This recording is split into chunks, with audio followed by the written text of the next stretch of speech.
Ladies and gentlemen, you are listening to the Spencer Walsh Radio Network, and let me tell you about our lineup. Newsflash is all new Mondays, Wednesdays, and Thursdays now, and that is, of course, our flagship show, but we have plenty of other great offerings for you, including Uncultured, live mixes every Saturday. Perfect way to celebrate or get ready for the Saturday night. Have a good time. Tune in to the Spencer Walsh Radio Network for live broadcasts. And Hidden History is every Thursday now on the Spencer Walsh Radio Network. We got a banger new episode coming for you around midday or so tomorrow. So you have that to look forward to. Please support us. Listen to our podcast wherever. But when you do, please be sure to rate and review us, because that does help get the word out there. I'm sure you know the drill if you listen to podcasts. You know what to do. It's the Spencer Walsh Radio Network. Thanks so much for listening. And now, back to news. All right, ladies and gentlemen, we have a, we're just going to pick up right where we left off with part two, because a little problem with the microphone there. Now we are restarting and getting right back up to where we left off. All right. Yeah, I couldn't quite, may have just screwed up that drop there a little bit, but yeah, let's just go again. And now, back to Newsflash. All right, let's get back to it. Let's get back to Newsflash, folks. And we are starting to with this interesting election here in Peru, and a piece by it by Carlos Ramirez Rosa.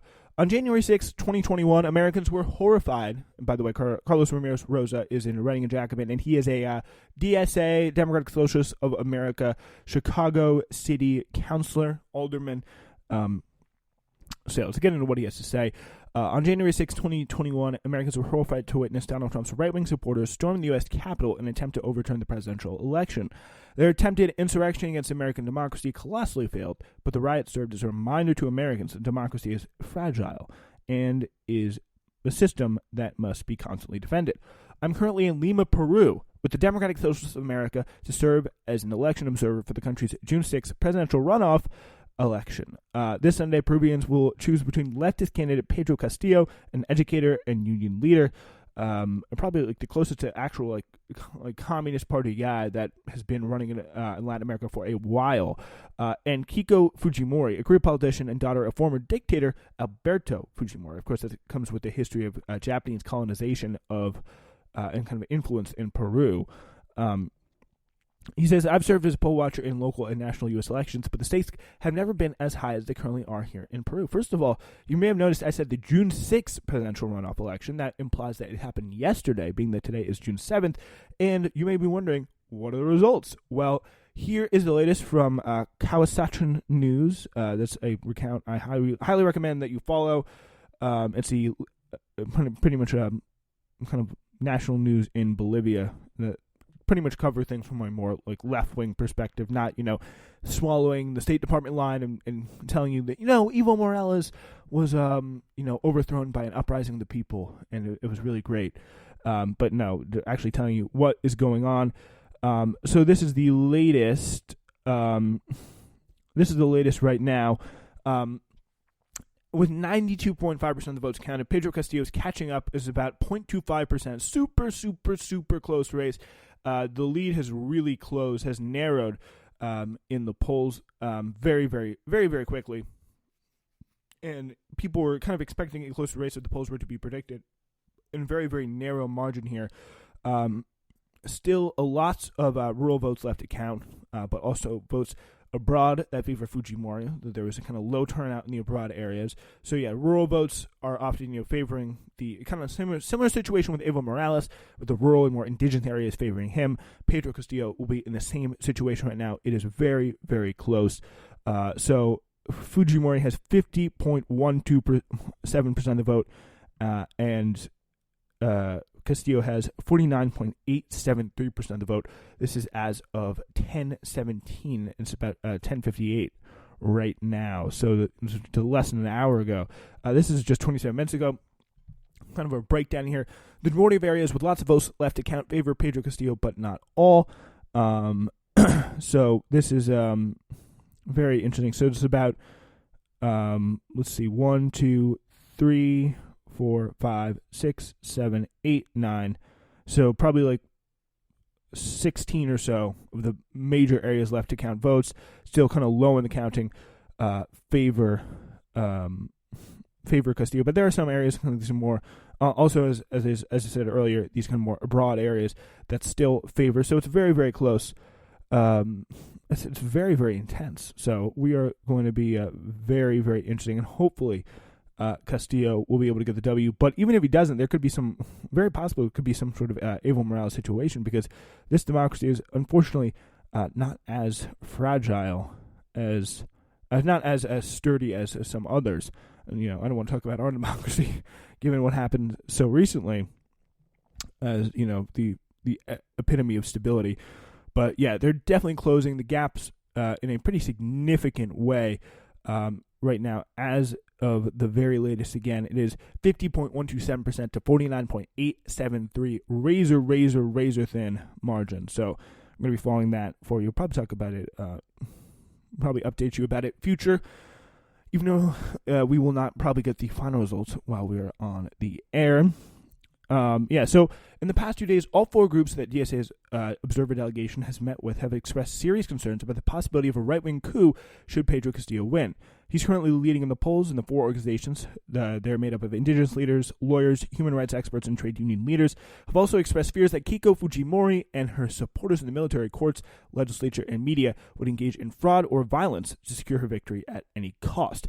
Legal experts with Peru's Mesa de Abogados por la Democracia, Lawyers Table for Democracy, shared their fear the election could result in the return to Fujimorismo, the term used to describe the right-wing authoritarianism and violence of Alberto Fujimori's 10-year dictatorship, where Fujimori's government forcibly sterilized 272,000 and 28 mostly indigenous, rural, and poor women, and murdered thousands of Peruvians in terrible acts of state-sponsored terrorism.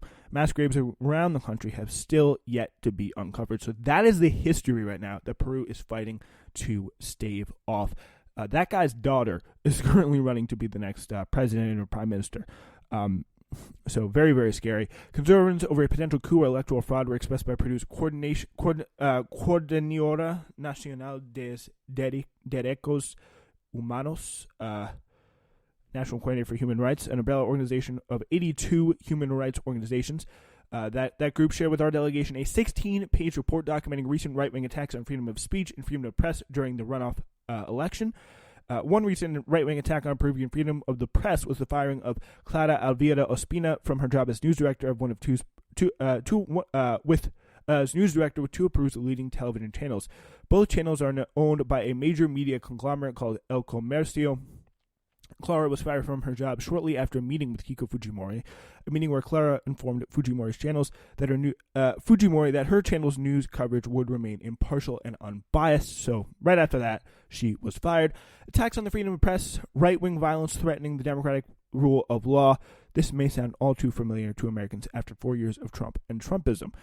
If Pedro Castillo is elected on June 6th, he has promised to strengthen democracy in the nation. Central to Castillo's campaign is a pledge to work with social movements to initiate a referendum to write a new constitution, one that would guarantee the rights of indigenous communities, women, and peasants, and replace the constitution imposed during that Fujimori dictatorship. Peru is at a crossroads between a return to a right-wing dictatorship and the deepening of the nation's democratic project.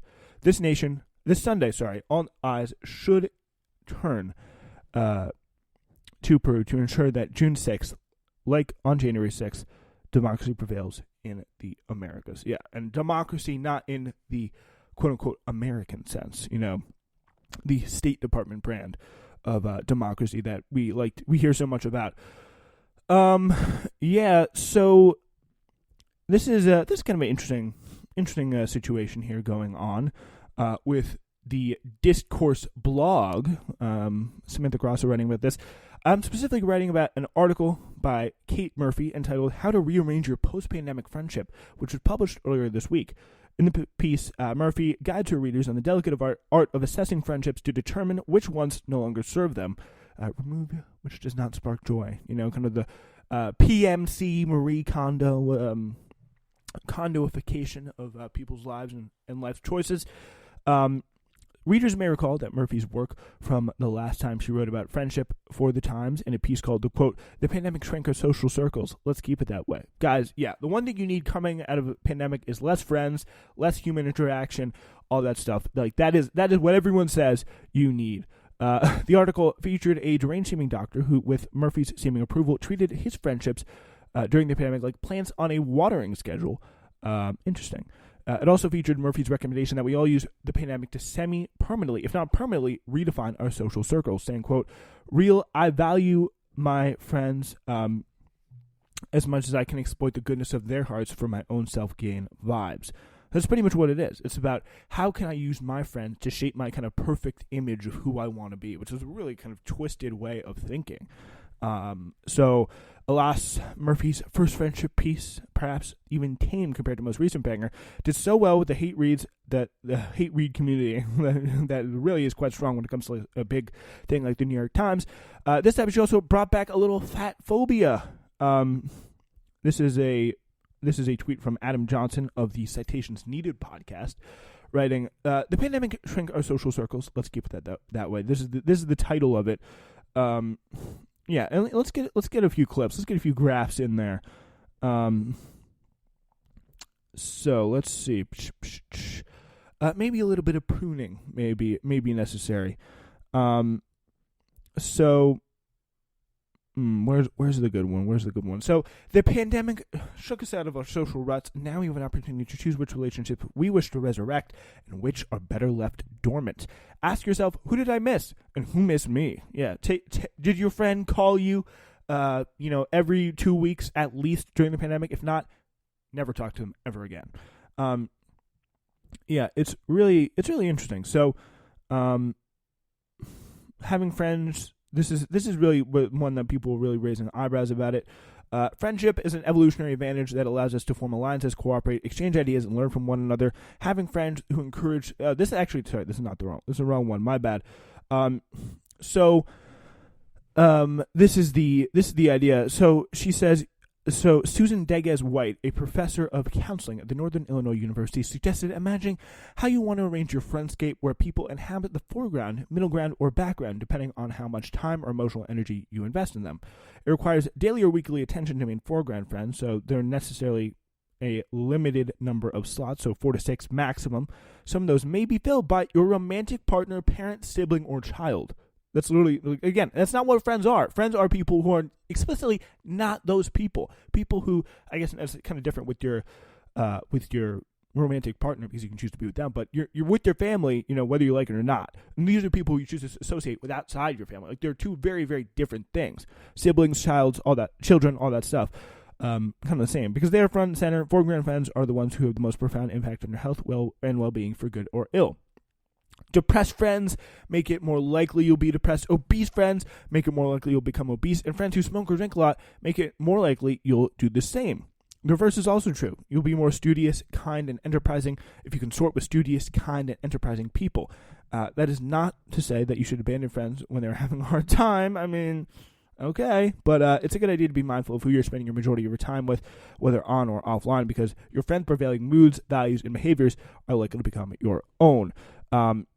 That's what she's kind of saying there. That's pretty much kind of the gist of it, which is obese friends make it more likely you'll become obese.